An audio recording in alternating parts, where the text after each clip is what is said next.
Okay, we're going to show you how to plug in a refrigerator and run a full-size refrigerator. So we started the generator and it's on econo mode. So we need to turn it off econo mode, go into the higher RPM so that if the refrigerator spikes high, it'll have enough power to carry it.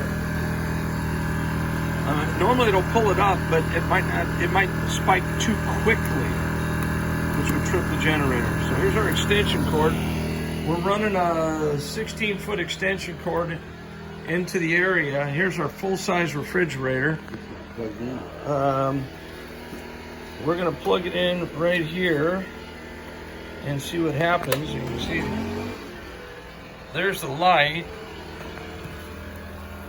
and we're running 222 watts right there. It spiked up, as you heard. There's the light on. Unit's on.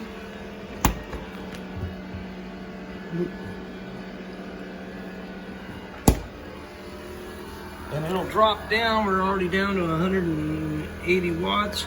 That's about what the running watts are. The spike up might go up as high as maybe about 900 or even over 1,000, but it's only a spike.